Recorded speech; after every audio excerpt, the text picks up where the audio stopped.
Good afternoon, everyone. It is my pleasure to moderate this panel that is entitled Care for the People, Care for the Planet. What does care mean? I'm Jean-Michel, I'm a sociologist from Geneva, from Switzerland. And I am very thrilled to listen to our three great speakers this afternoon about this issue of what does care mean and what does care for the people and for the planet mean. Obviously, caring for the people and for the planet is not the, let's say, the common sense objective of the economic world, which is does rather consider people or the planet as resources from which profit could be extracted or obtained. And so it is quite a challenge to move from this usual or this conventional way of considering the economy and the firm oriented towards profit, towards an economy that would be oriented towards caring for the people, caring for the planet. And so we have three very distinguished speakers that will tackle this issue. We'll first have Sanjay Pinto. Sanjay, maybe the easiest way is that you present yourself and you say what you read. I can just say a few words and then you complete what you complement what I say, and then you move on with your talk.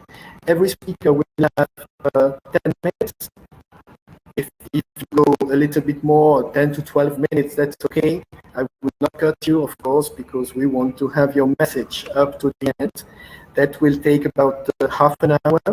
And then you will have a discussion based on the Q&A. By the way, you have on the right of the screen an item where it's called Q&A. You can write and put in your questions. Do not hesitate to put in your questions. They will be forwarded to the three speakers who will be then invited to tackle these issues. And this should bring us nearly to the end of the session, where, if time allows, I will have a short wrap-up intervention, let's say, to see what is going what are the most important findings or teachings of our discussion, conversation, and what is still forward. So we'll begin, as I said before, with Sanjay Pinto. Sanjay is he's a fellow at the Worker Institute at Cornell, and he also co-directs the Unions and Worker Ownership Program at the Rutgers School of Management and Labor Relations. Sanjay, the floor is yours, and of course you complete this presentation that is very rough. I am looking forward to listening to you. Thank you so much for the kind introduction. Jean-Michel, can you hear me okay? Can folks hear? Yeah? Okay. So I'd also like to thank the organizers for hosting this really remarkable event. Just a very impressive array of speakers, talking about a very important topic. So recently I was in a seminar that was organized around the idea of the reproductive commons. And we spoke about why the activities necessary for our reproduction and preservation as humans, including direct personal care, are so deeply devalued. There are, of course, many reasons for this, but the most structurally important ones that we kept returning to have to do with who's performing the bulk of this care labor. Silvia Federici has remarked that women are like the commons, seen as an infinitely renewable source of unpaid care, which of course affects how the work is valued when it's done for pay. And as Evelyn Nakano-Glenn and many others have pointed out, women of color and immigrant women in the United States and other societies have been concentrated in the least valued and most invisible direct care jobs, helping to underwrite both the leisure of others and their ability to reap much larger economic rewards. With that in mind, what I'd like to do here is think through the problem of democratizing care work and care systems with reference to a racial capitalism framework. I'll try to do that in a way that's intersectional, also addressing the role of gender and other factors. And I want to ground the discussion in my experience engaging with a large healthcare union over the past several years.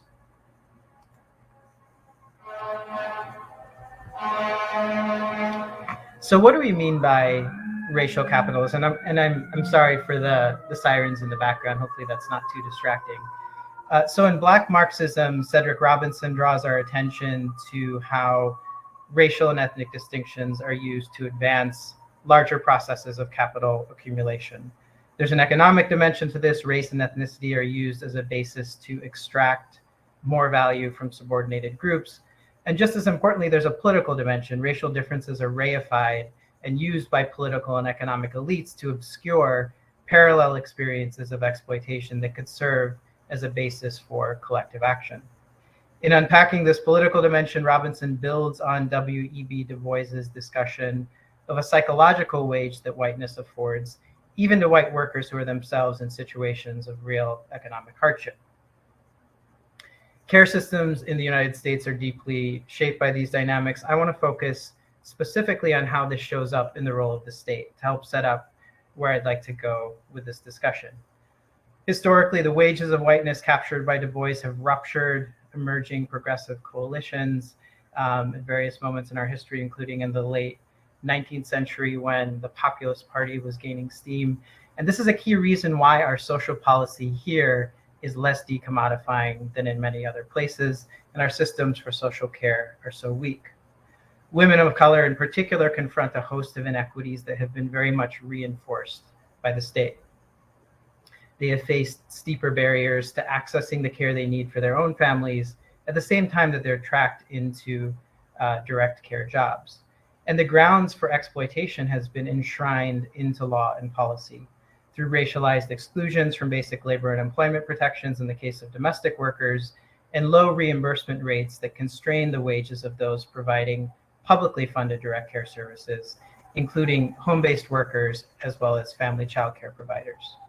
And in family child care here in the US, that's folks who are providing child care out of their own homes.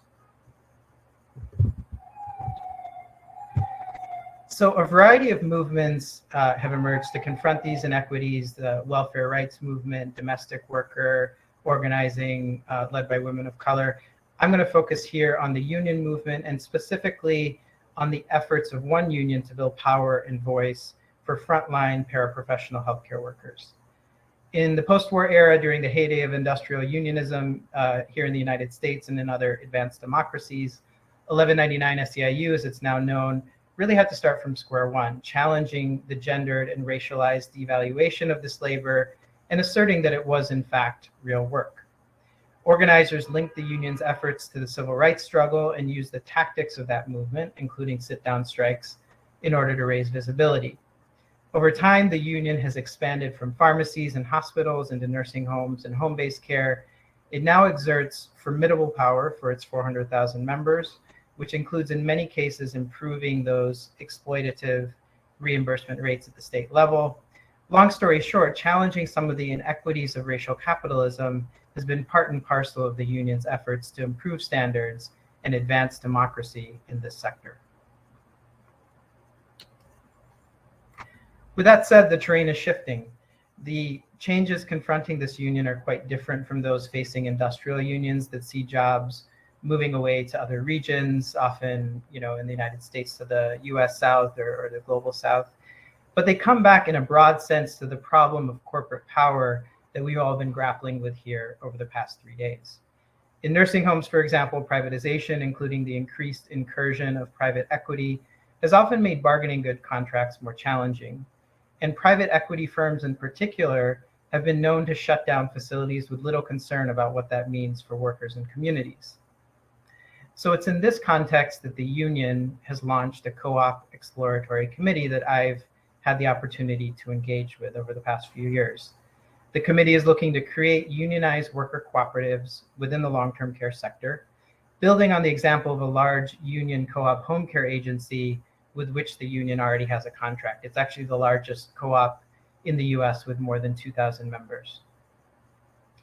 For the committee, one driving factor for this effort is really a desire to defend the stakeholder position that the union has built up over time.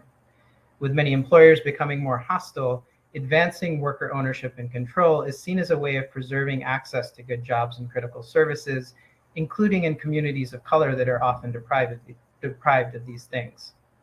Another factor is a recognition that even unionized workers confront real limits to how much influence they can wield in shaping their conditions.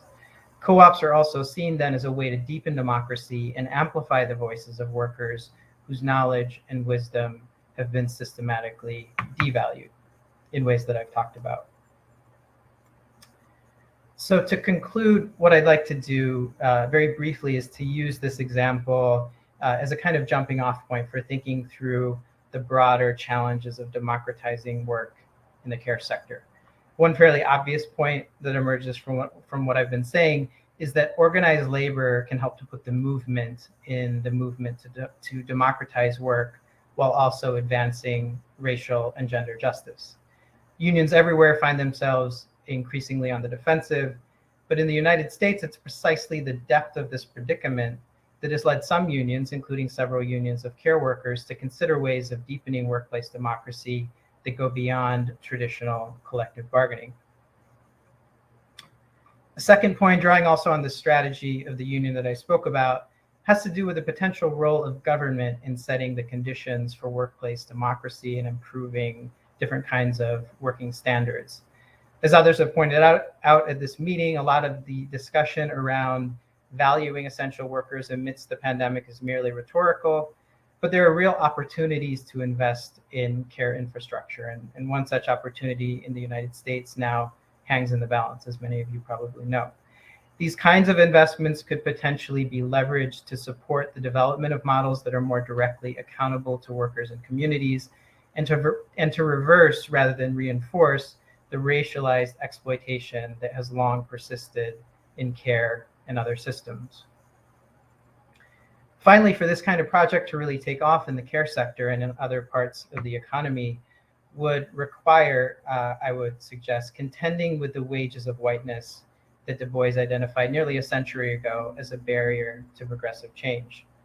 This isn't just an American story. Around the globe, racial, ethnic, national, and caste distinctions are currently being used to split the coalitions that could help to drive the change we need. To lay the foundation for democratizing and decommodifying care and for decarbonizing, how can we counter racial supremacy and foster real care and solidarity across lines of difference? I want to end with that question that I've been struggling with, and I look forward to the discussion. Thank you very much for both the diagnosis and for the, let's say, the avenues for hope that you suggest us. That's really very helpful. We now move to our second distinguished speaker, which is Béla, who is Béla, Senior Research Officer at the European Trade Union. About 20 years. The current research focus is on a just transition, so it's completely in the third principle of the work manifesto, decarbonize. We now labor market transitions place in carbon-intensive sectors. Is yours, and of course, if you want to complement this brief and short presentation, you're more than welcome. Please mute your mic and show your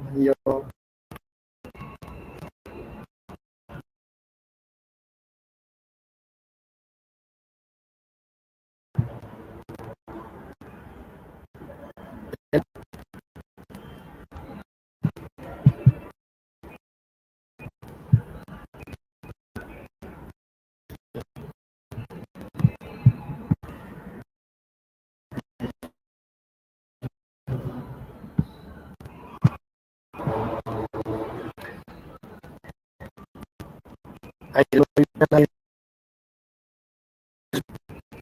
to take more.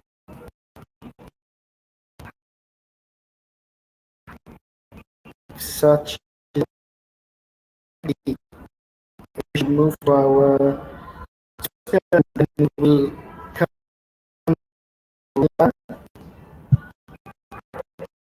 Okay, so let's shift to Chrisitne, our third speaker, and then we'll come back to Béla, and we'll obviously get these little problems with connection.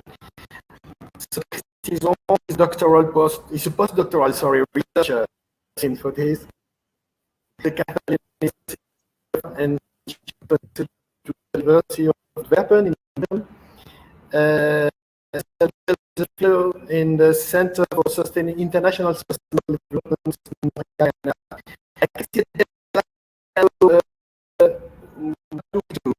Shall we to you after we move to now? Up to you. Thank you very much. Do you hear me well? Close. I will mute myself. You can piece out interference.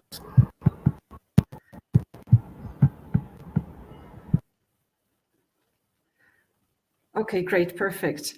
I will try to share my screen. This one, share. Do you see my PowerPoint presentation?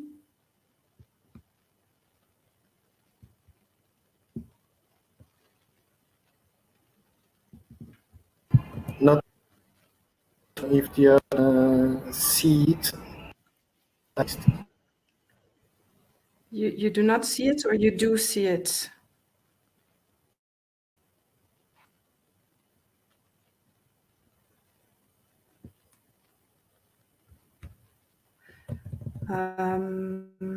Okay, I don't hear anybody now.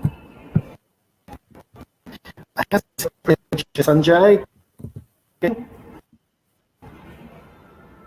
Or Béla. What was that, Jean-Michel? A PowerPoint presentation. Can you see it? I can see it on my computer.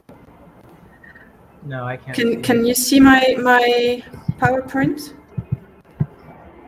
Hi, Zoe. unfortunately we can't. If you'd like, you can send it to me and I can share it, or else you can just present without Okay, it. If you hear me, at least you hear me, and if you don't see the PowerPoint presentation, it doesn't matter. Okay, that's great. Okay, so today I will be talking about peasants as caregivers for the planet. First thing I would like to say is that I am not an expert in work research. I'm an international law lawyer specialized in environmental law, and I have been working on analyzing peasants' communities and the governance mechanisms they set up to manage resources in a sustainable manner. Through that,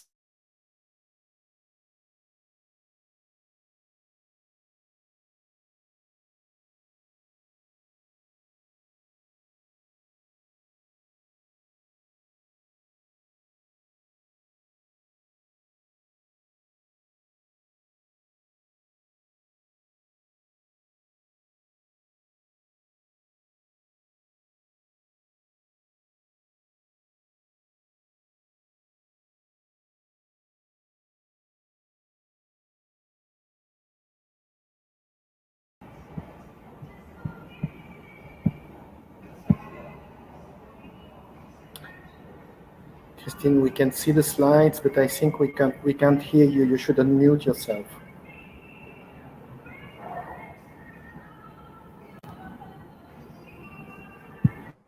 It looks like she's also frozen, right, Jean-Michel? Indeed, it does. Yeah. I myself was had to reboot.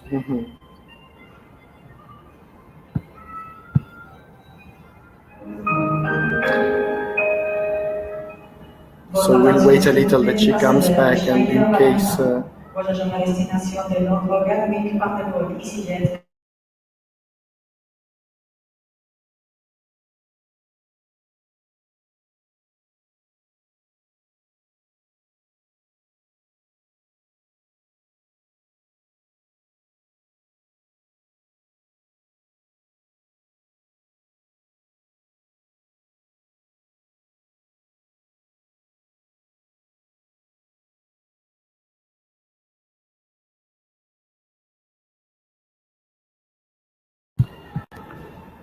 Zoe, what do you think? We shall wait for Christine to come back and to begin with the presentation on the screen, or shall we move with Béla? I think we can proceed with Béla. Yeah. Yes, because otherwise it's okay. So Béla, if you're ready, maybe you can have your short talk. I'm sorry for this. It's a little bit messy, but technology does not always help. We are trying to do our best. So Béla, the floor is yours. Can you unmute your microphone? And we are listening to you. And we will go back to Christine afterwards. Yeah. Okay. Thank you. So first of all, I'm sorry. I also got offline. Somehow I lost the connection. I think this tool is a little bit weird, but anyway. So now we are in having the connection. So let's do it. So I'm Béla Galgóczi from the European Trade Union Institute in Brussels, and I've been doing research on just transition. So just green transition for like 12 years now, having very different aspects covered. Yes? Well, just one thing. I do have an awful echo in my computer. Is it the case for all of you? For you, Sanjay, can you hear well? So then move forward. No problem. This is my problem. I will try to solve it. But so is it the voice is okay? Okay, then thank you. Then I'm sorry for that. I will just continue. Okay. Oh, so I try to continue.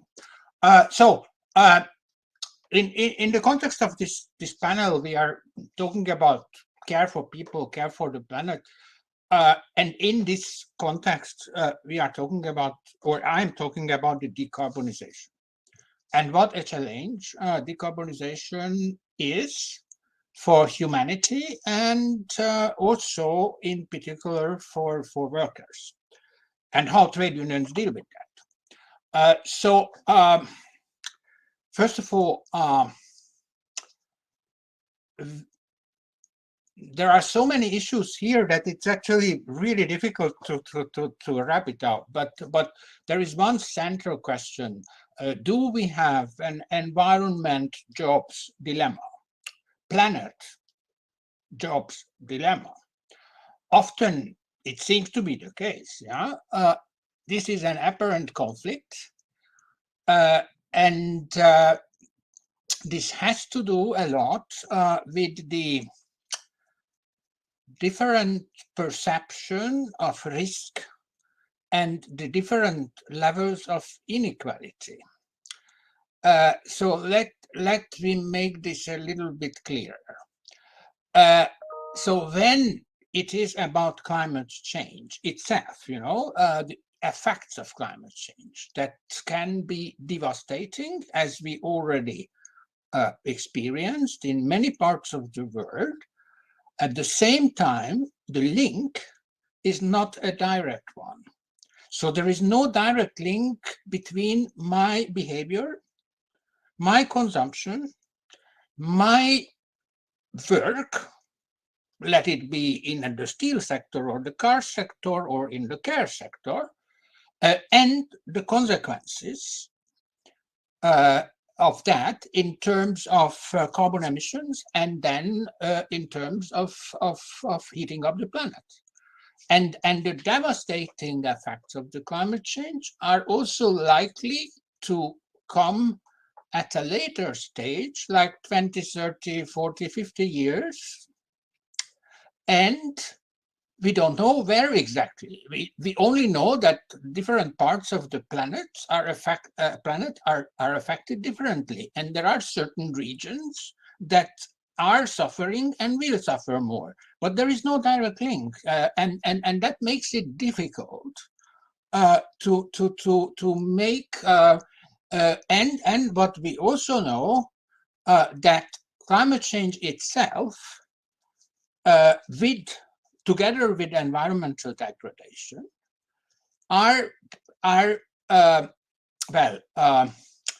having an impact on inequality that is like extreme, and it can become a devastating level of inequality in the future. So if we drive this as far as only a selected few would be able to make a living and be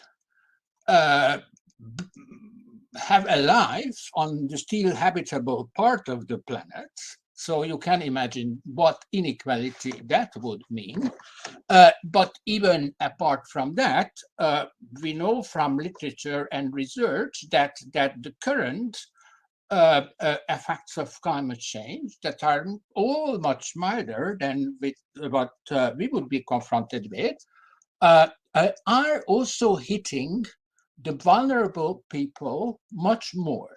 So the low-income people, people with race, people with migration background, people in lower skilled jobs, and women. So there is an inequality already here, but this part of inequality can only increase if no action is being taken. So this is one important thing. The other thing is that in order to prevent this catastrophe, we need climate action now. Not now, actually, 30 or 40 years ago. We would have needed, but even at this stage, we need it even more and even more radical. And this is what is probably getting to be more understood now. I think in this regard, the change is quite fast. 2 years ago, and it is not only about the US with Trump or Biden, but 2 years ago, the awareness was, even in Europe, much lower than now. So now people are getting realized what is at stake and what might be at stake. At the same time, they also getting to realize what it means for their daily life and daily work here and now. At least in Europe, where the European Commission had launched quite ambitious climate policy goals, and now in this summer, in July, we had a policy package that is really bringing it to the point. There are very different initiatives. We have no time at the Fit for 55 package, which means to make Europe fit for 55% emission reduction by 2030. And what all this means from aviation to road transport to housing and everything. It is broken down into a lot of details, and that means that this policy package is affecting people and affecting jobs. So this means that it's very clear that, for example, coal jobs and the coal sector will be phased out. The jobs in that sector will disappear. In parts of the energy-intensive industry, jobs will be downscaled. In the automobile industry, a transformation had been launched and is underway that is, unprecedented in history. So it's a total shakeup of the whole sector. That means a lot of economic geography changes, because different regions will be affected differently. Different skills groups are affected differently. And there is massive transformation, and jobs will also be lost. So that is much at stake for people. And well, in a way, it is true that when you feel that your job is being affected here and now, you think about less what would happen 30, 40, 50 years in time, and who might be affected. So this is kind of the tricky thing in that. And that makes also trade unions difficulties, because in principle, all or most trade unions are favoring active and ambitious climate policy, but when it comes down to their membership and their people, they are a little bit more wary. and we have lots of examples for that from all over the world, from EFL-CIO and the pipeline story and so on to European trade unions. There are good examples, very good examples as well. I don't know. I cannot go into these, but there is a way how trade unions can become an agent of this change and manage, co-manage this transformation.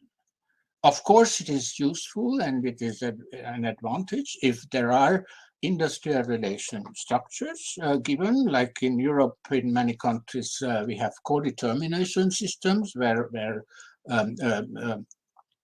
trade unions or works councils are at the table, also at plant level, and they can, well, at least have their opinion on future restructuring programs.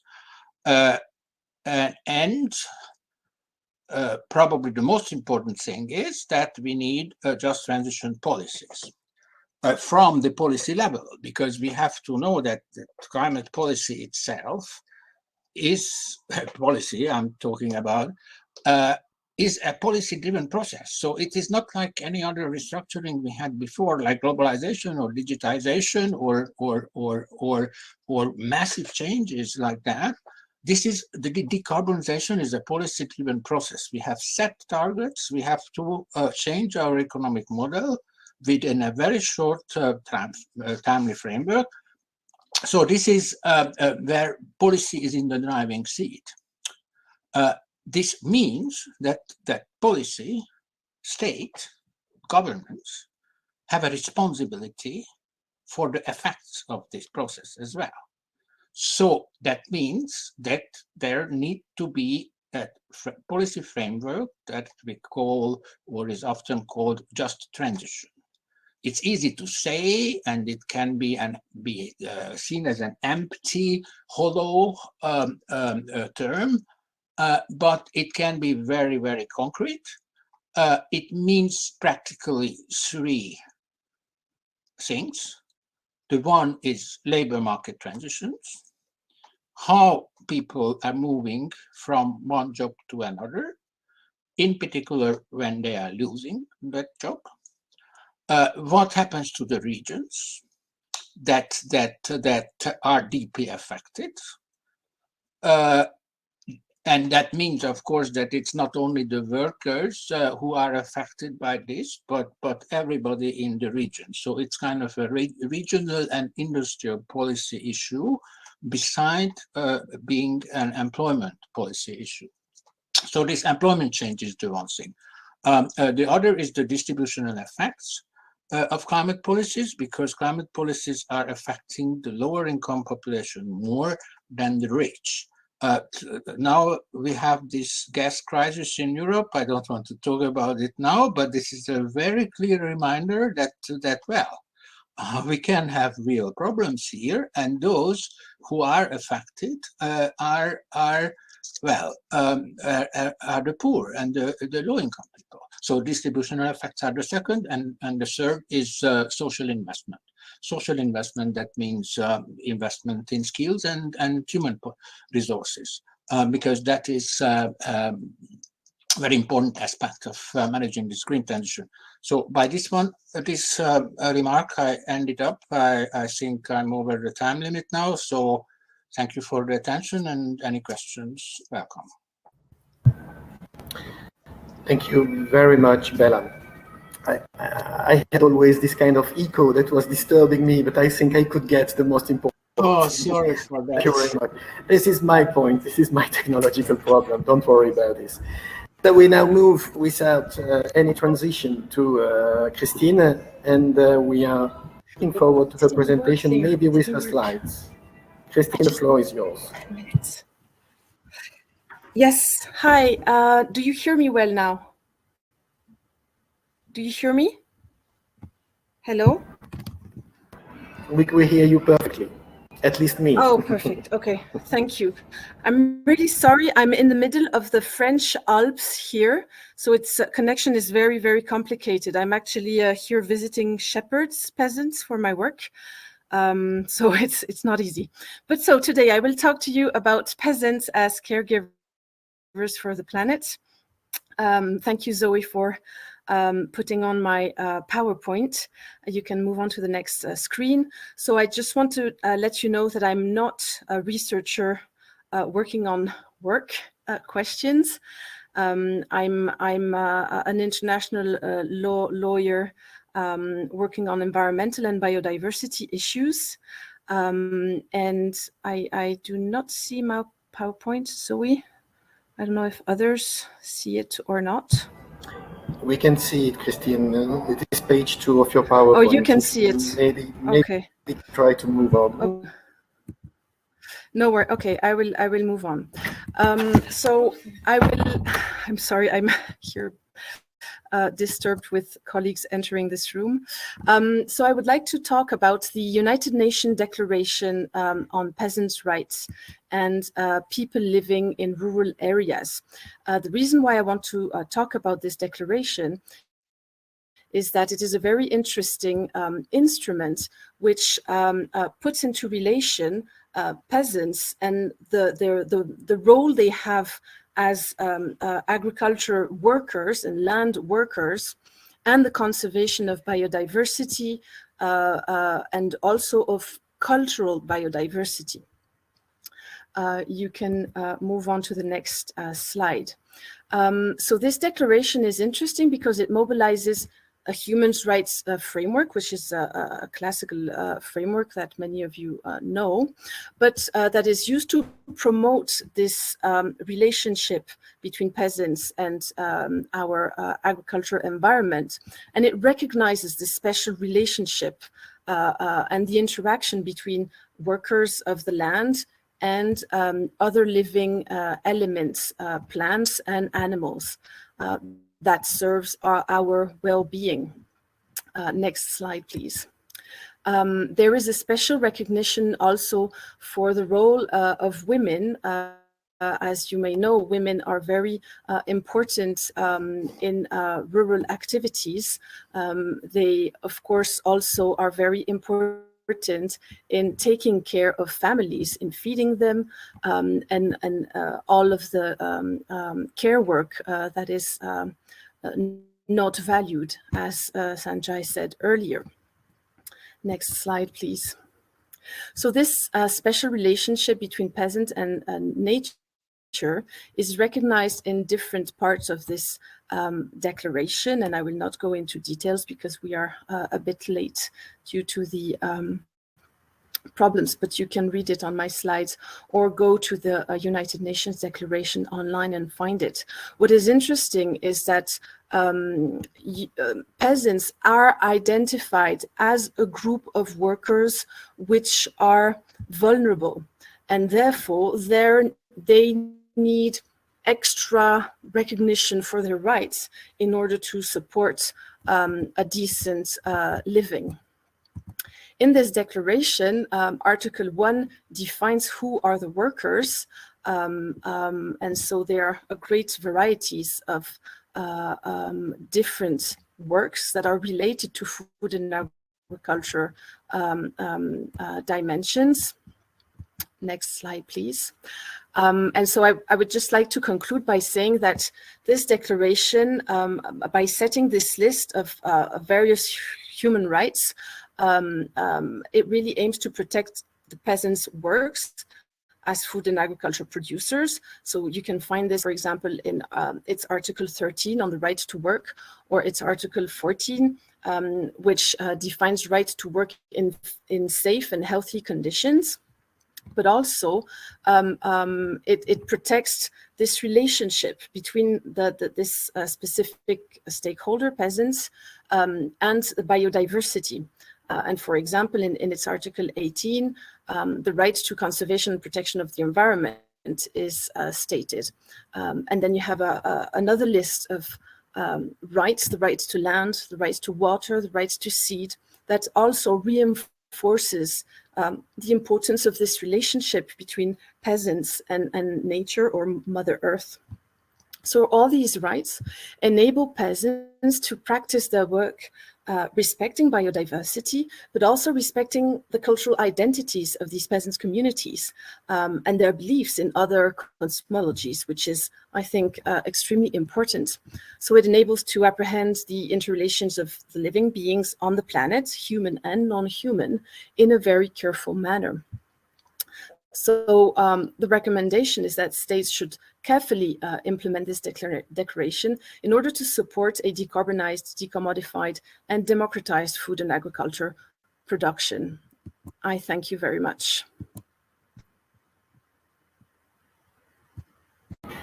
Thank you very much, Christine. It was not an easy exercise, and the conditions were not very easy. So we can now turn to of exchange and dialogue. I don't know if there are already some questions in the chat or in the Q&A. It seems to be the case.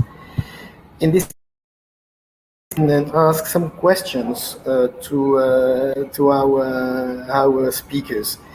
First, Sanjay, maybe I had two up to my mind while listening to you.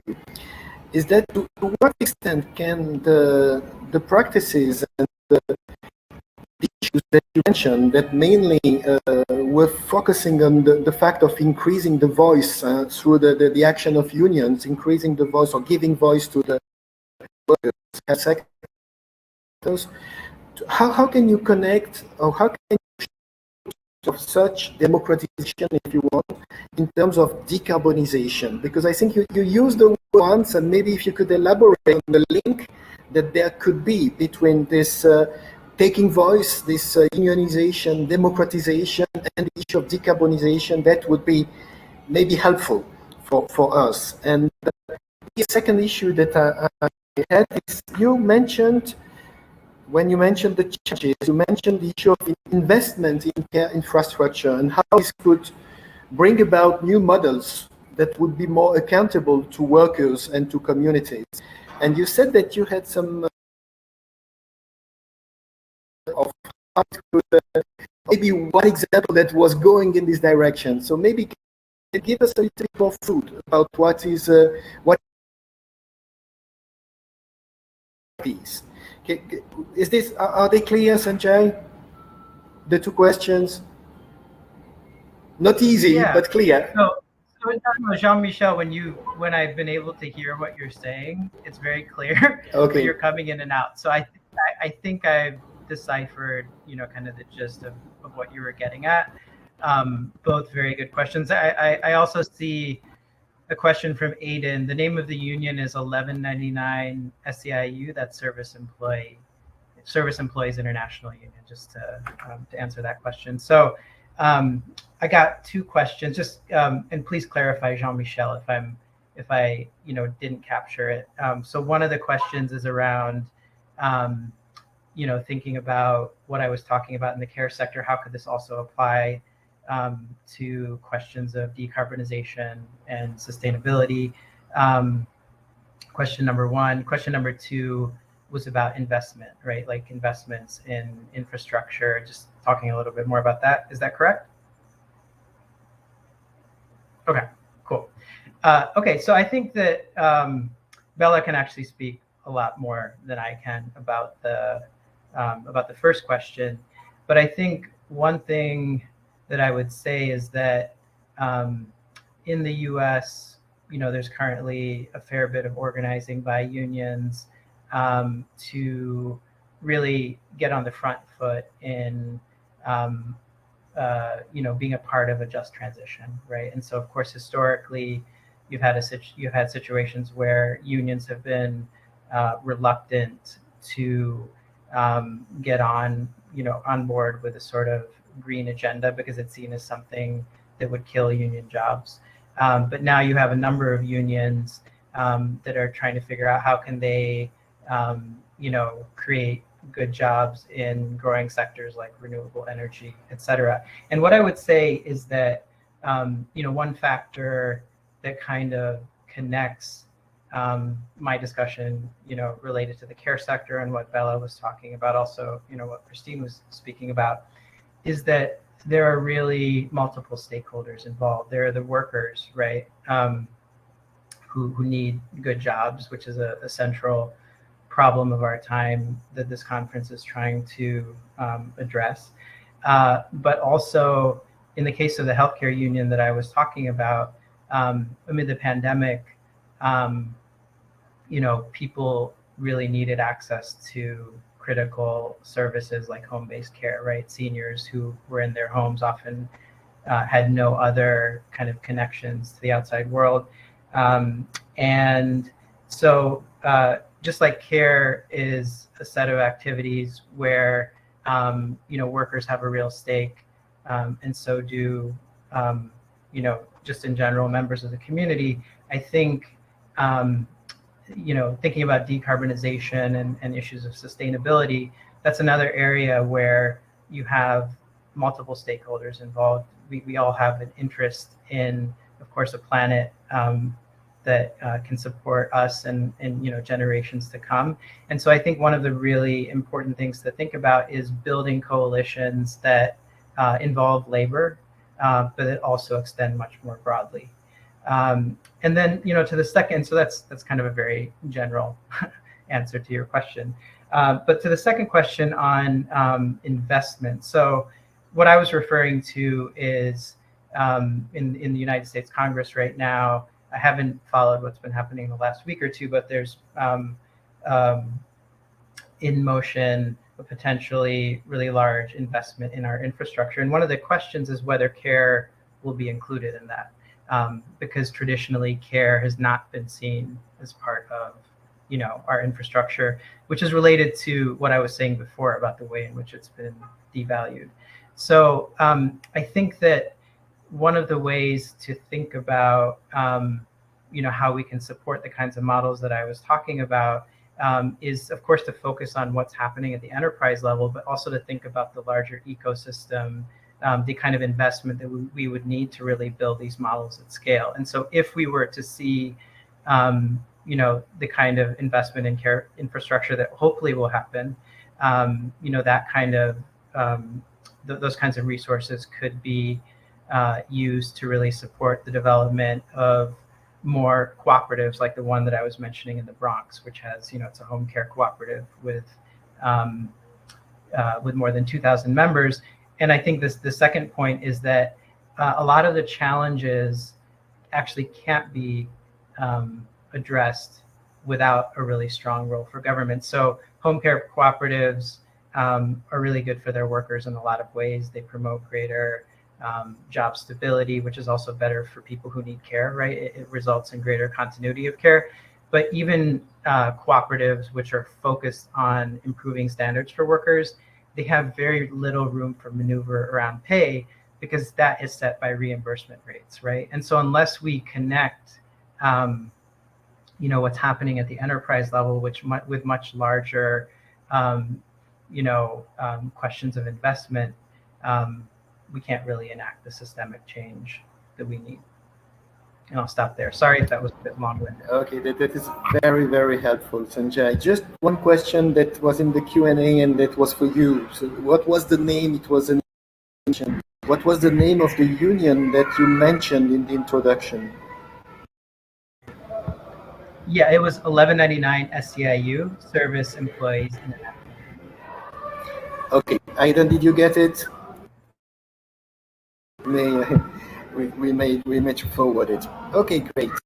So if I move to Béla, I could, from what I could hear, which I had the impression that your presentation focused on policy issues, and that maybe the issue of democracy was less an issue of workplace democracy than an issue of stepping into the political arena, if you want, in order to defend social investment, in order to defend just transition and all these kind of things that you mentioned.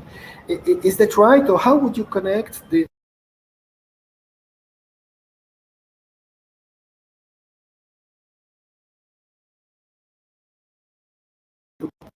democratic, or these two ways of democratizing work? Yeah, I missed the last part of your question because the sound disappeared, but I guess I get the meaning. So, what level of democratization we are talking about? And yes, certainly there is the policy level, because so the overall policy level, I mean, state or country level, but of course we also have to talk about supranational level, at the European level, and even at the global level with the COP process. Then go down to the regional level, because you need to have democratic structures at the regional level, because if you have a core region that is in a huge transformation, you need all the actors of a certain region to act together. And as Sanjay was saying, building coalitions, and coalitions among trade unions, NGOs, environmental groups, but also employers and Chamber of Labor, Chamber of Commerce, in the local region and the municipality. So this is the only way to manage large-scale restructuring. So that all includes a participative approach. And yes, plant level matters as well. I referred to that it's in Europe it is at least kind of more favorable situation at the plant level, that we have well, to very extent co-determination structures in works councils, enterprise councils, in board level participation of workers that are actually supposed and can co-manage is a little bit probably going too far, although that would be certainly the objective, but to be part of managing this process. That it is not coming from top down on them. There is time. There are resources. There is information and consultation involved, and yeah, there are good examples for that in many companies in Europe where there had been so-called future agreements being made up at the in the energy sector, the Enel company in Italy, Volkswagen in the car industry. They all have future pacts that look ahead 5 years. It is about investments, about skill development, reskilling, about managing labor transitions, to some extent guarantees of employment given, and so on. Yeah, so this is the way.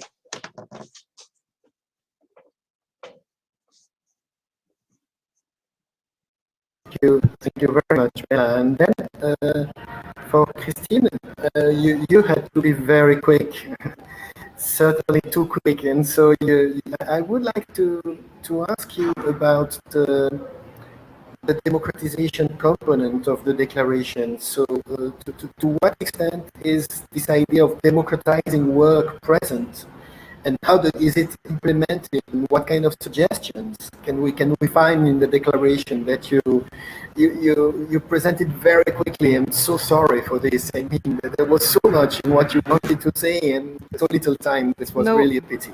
So, but now, please take the time you need to well, actually, I don't have the time to develop because I really have to leave in 2 minutes. But in the declaration, there are several articles that enable this democratization to happen. For example, by encouraging states to enable peasant communities to participate in decision-making processes that concern their way of life and work, but also by facilitating peasants in acting in front of tribunals, for example. So in judicial actions. So you have several incentives or manners that this can happen, and I will not have the time to elaborate on this, but it is a very important aspect of the declaration that is taken into account. And actually, these articles are quite long in the declaration. So it's definitely having peasants' voice heard at different levels and in different manners is very central to the declaration. So this is a short answer to your very interesting question. Thank you for asking. Okay.